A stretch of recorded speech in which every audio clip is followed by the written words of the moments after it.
Good morning. Ooh, it's on. We're good. Okay, it's working. Man, Joanne sent me that video, and she said, "Hey, would you like me to play this whenever you're going to be coming up and getting set up?" And I'm like, "Yes, that makes it look like I know what I'm doing. That's awesome." So Joanne is amazing. So everyone needs a Joanne for sure. Well, good morning. I just wanted to start out by saying thank you for this opportunity. I'm excited. This is one of hopefully thousands or whatever it is, whatever the number is. So I'm really excited to be able to come this morning and bring the message. Advent is such a great time. I know Doug was originally going to preach this week, which I was so sad because I love Doug, but hope is like my favorite thing. So I'm excited to be able to share with you guys this morning. But before I dive into Jeremiah for a minute, I got to start out right. So there was a pastor and his wife, and they'd been married for a really long time. And one day they were sitting there at the house, and the pastor's wife felt kind of guilty, and so she says, "Hey, I just wanted to share something with you. I've got a box hidden here at the house. It's a little brown box. If you ever see that laying around, just don't open it, don't look in it, you know." He's like, "Well, that's kind of weird, but okay, I guess I won't." So, she goes out of town about 3 or 4 weeks later, and of course his curiosity, right? He's got to find this box, And so he finds the box after hunting for it for a while. He sees it under the bed, and he pulls it out and he opens it up, and inside the box is 3 eggs and a pile of cash. It's thousands of dollars. And he's like, that's weird. I wonder what that's about. I don't know. Then he felt bad about it, right? So he puts it back the way it was, puts it back where he found it, and a few days later she comes back into town, and now he's feeling guilty. And so he says, "Hey, I got to let you know, I found that box, and I went ahead and opened it up." And she said, "Oh, okay," and he said, "But I'm kind of curious, there was 3 eggs in there. What were those eggs for?" And she said, "Well, those eggs were for every time you told a bad sermon, I put an egg in there." And so he's like, "Okay, hey, that's not bad, 3 of them. We've been married for a while, right?" He said, "Well, what's all the cash for?" And she said, "Well, every time I got a dozen, I sold them." So, so let's, yeah. So let's help Katie sell some eggs, right? Starting today. So here we go. So we get to talk about hope today, and the first thing I wanted to share out of is Jeremiah 29:11. We'll have that up on the screen, but hope is for our future, right? You don't hope for the things that you have; you hope for where you're going. And so, to me, this is the coffee cup verse, right? You see this verse everywhere. It's on plaques and cups and all over the place. And it's a great verse, but I wanted to kind of just share the context of the verse today, just so that we kind of understand the hope that they're talking about in this piece of scripture. And so we'll read that together. "For I know the plans I have for you, declares the Lord. Plans for welfare and not for evil, to give you a future and a hope." So at this time, the Jewish nation is actually having a really rough time, which I think you could almost pick out many, many times in history, and the Jewish nation is struggling. But at this particular time, King Nebuchadnezzar the Babylonians had attacked the Jewish nation, right? So the Jews were being overrun and destroyed, and their people were being brought into exile. And so there wasn't a lot of hopeful feelings at that time.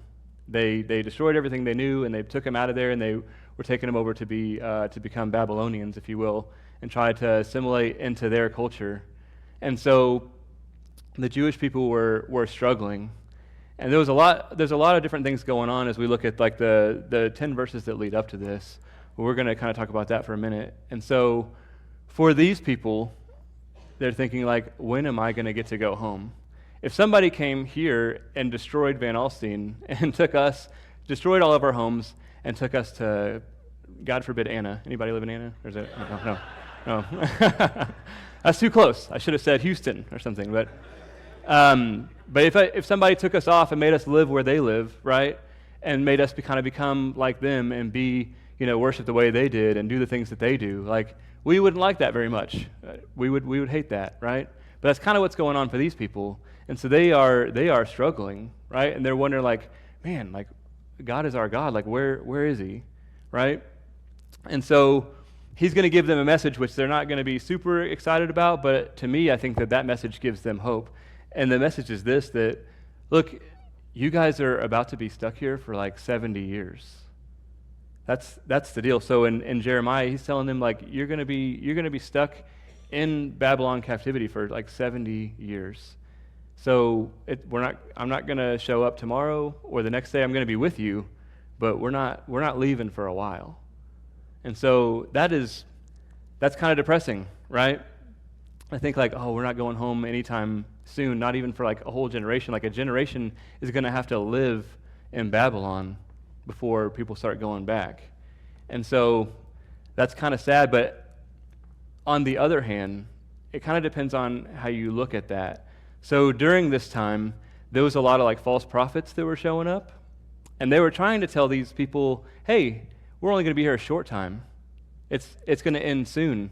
Don't worry, like God's coming, like we're about to leave, and we'll be able to go back home.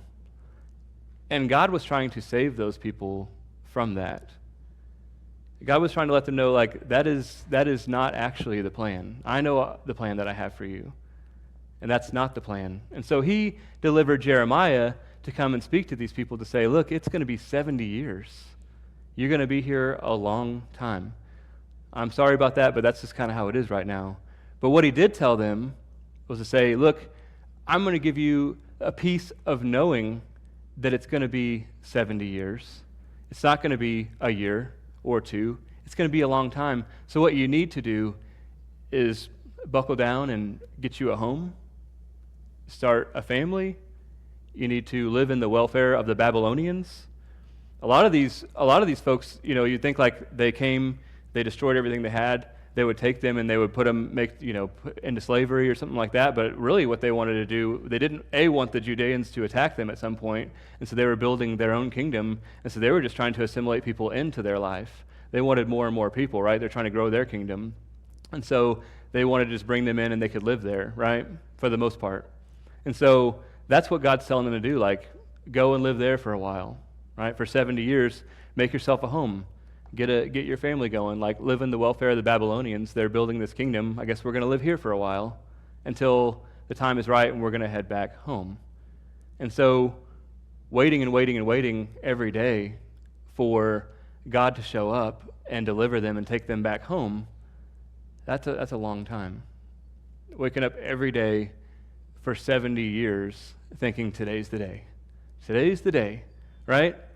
I think a lot about Paul when I think about stories like this, because Paul was like, any day now, Jesus is going to come back. And that was 2,000 years ago, right? But he believed that, and that is true. Any day now, he is coming back. But Paul didn't get to see it in his lifetime, and most of these people that were exiled didn't get to see going back home in their lifetime either. But it wasn't really about that. And that's kind of what I want us to be able to focus on, is that the hope was for the journey.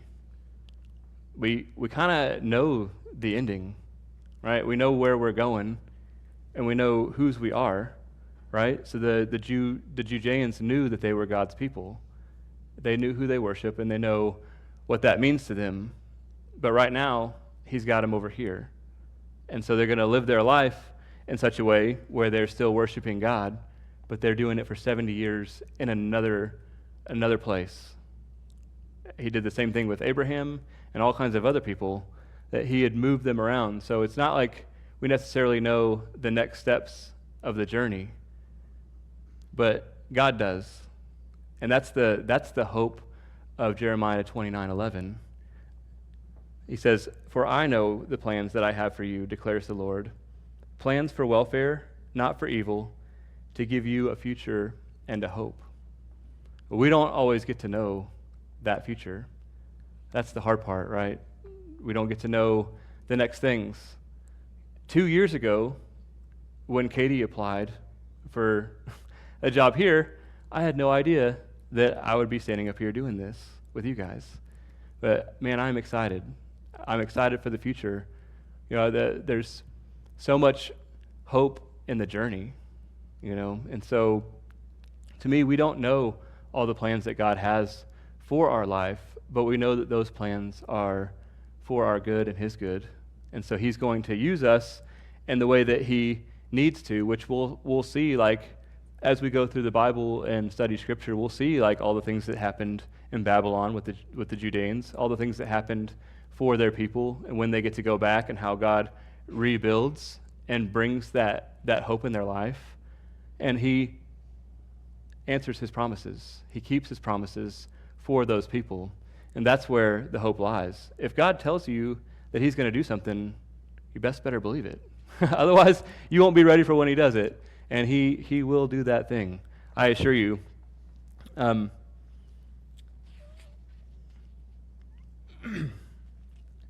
was going to share kind of a little bit about me for 2 minutes. Just I think I touched on it when I came up here in March or April, whatever that was. But,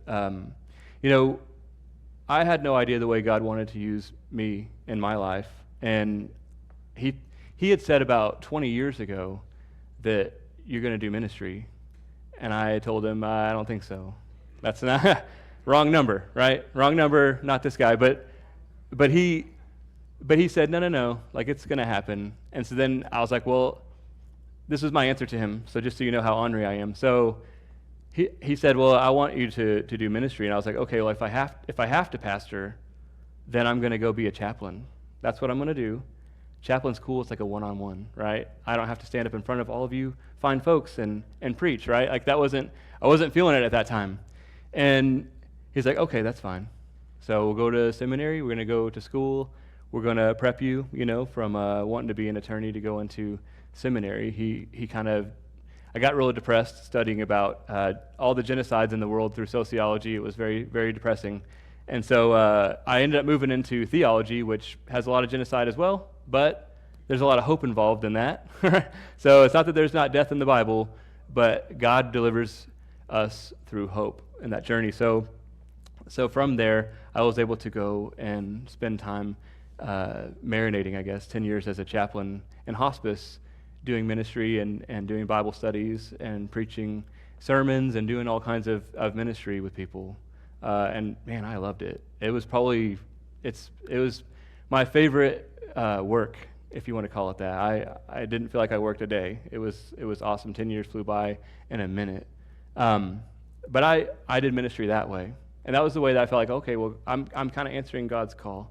He told me he wanted me to do ministry, so that's what I'm doing. And then he led me into counseling, and so then I did that for a while. And he gave me a job that I never would have imagined. This last job, which I just completed this last week, working with criminal justice clients. And man, you see some things.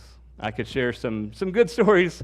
Probably not the place right here, but I could share some good stories about some pretty crazy things. But I also met some great people, and God will put interesting people in front of you to change your perspective on things. He will mess you up. I don't know how else to put it, but he will mess you up. But man, you just never know who's going to walk into your life and show you something new. And the ministry that was happening there was awesome. Being able to share in people's lives and talk to them about some of the trauma that they had, and to understand why people do what they do. And we'll get into that over the next while too. But to understand why people do what they do and how they see hope in their own life. I think it was really eye-opening doing 5 years of that before coming here. And my assumption is that my days here are going to be a lot different than my days were there. You seem like an ornery crowd, but I don't think you have anything on those guys. But it was pretty crazy, but that wasn't my doing. I wasn't thinking when I was a little kid, like, man, you know what I want to do? I want to go work in criminal justice and be a director over, people getting released from prison that have schizophrenia. Like, that's going to be great. That wasn't my idea. God did that, and he gave me the opportunity to learn about people. And I think the way he built me was that I love people.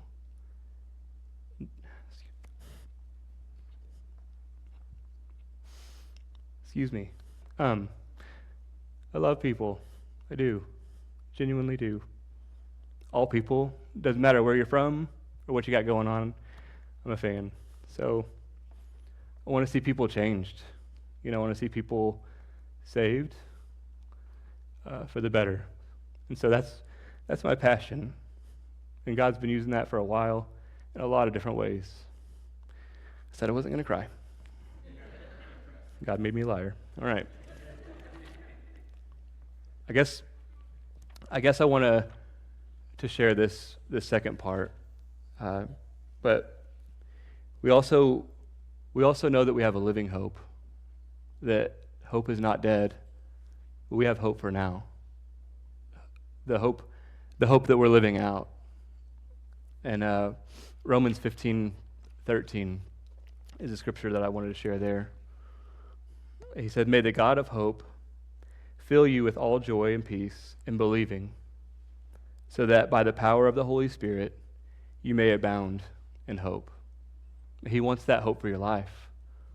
He wants to have you experience hope. No matter where you are, if you're exiled in another land, if you are struggling with what's going on in your everyday life here, if you're feeling distant from Him, if you've had a loss, all the things that you're going to go through in your life, He still wants you to be able to experience hope. And He'll try to deliver people and things into your life that will help you to be able to see that. And so to me, Paul's reminding us that, man, we have a God of hope. The hope comes from there. And we live in it. That Jesus brings hope.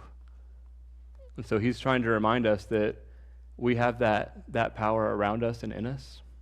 The hope is there, no matter what's going on or what you're facing. And it seems, I can think of so many times when I was struggling and then just somebody will pop up. And I'll be like, oh man, okay. I feel like God is using this person today to be able to speak to me. And I think He does that often, but probably more often than we realize. But He wants to deliver that hope to us. And you never know where you're gonna find that. But I thought I would share this story with you guys to close. This is probably my very favorite story, and so I thought, you know what? Week 1, I'm gonna share my favorite story because you guys gave me the microphone, and I get to say. So, you might have heard the story before, but if so, it's a good one. So it's called The Hospital Window, and it's about these two men in a hospital setting. But it says, 2 men, both seriously ill, occupied the same hospital room.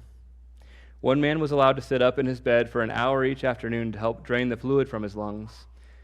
His bed was next to the room's only window. The other man had spent all his time laying flat on his back. The men talked for hours on end, and they spoke of their wives and families, their homes, jobs, their involvement in military service, where they'd been on vacation, just all the things that they had experienced. And every afternoon, the man in the bed by the window could sit up, and he would pass the time by describing to his roommate all the things that he could see outside that window. The man in the other bed began to live for those 1-hour periods where the world would be broadened and enlivened by the activity and color that was going on outside. The window overlooked a park with a lovely lake. Ducks and swans played on the water while children sailed their model boats.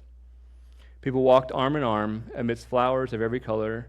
A very fine view of the city skyline could be seen in the distance. As the man by the window described all the exquisite details, the man on the other side of the room would close his eyes and imagine the scene. One warm afternoon, the man by the window described a parade that was passing by. Although the other man couldn't hear the parade, he could see it in his mind's eye, as the gentleman by the window portrayed it in such descriptive detail. Days and weeks and months had passed with them in the hospital.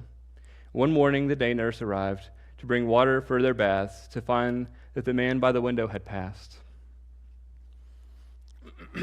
She was saddened and called the hospital attendants to take the body away. As soon as it seemed appropriate, the other man asked if he could be moved next to the window. The nurse was happy to make the switch, and after making sure he was comfortable, she left him alone.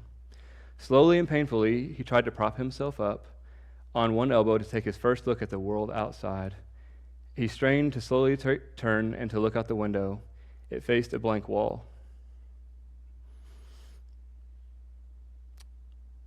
The man asked the nurse what could have compelled his deceased friend, who had described such wonderful things outside the window. The nurse responded that the man was blind and he could not even see the wall. She said, perhaps he wanted to encourage you. That's my favorite story. I love that story. I feel like it reminds us of life on so many levels. Sometimes you don't need to see to know what's there. I think that's what hope's all about. You don't have to see God to know that he exists. You don't have to see God to know that he loves you and cares deeply for you. He exists in your life every single day, doing great things, small things, big things. And he brings people in your life just when you need it, like the man by the window. And so I just wanted to share that message with you today. I hope that that message brings you hope as we remember this season and what we're worshiping, what we celebrate, what's coming, right? Jesus is coming. So that's Advent. And so we have these next 4 weeks to celebrate that coming through hope and peace and joy and love. We're going to be able to celebrate all of those things together over this next 4 weeks as we worship. So at this time, I'm going to be inviting anyone that wants to come. If you would like to come and have prayer, I will turn the mic off so nobody can hear us. So it'll be our time, but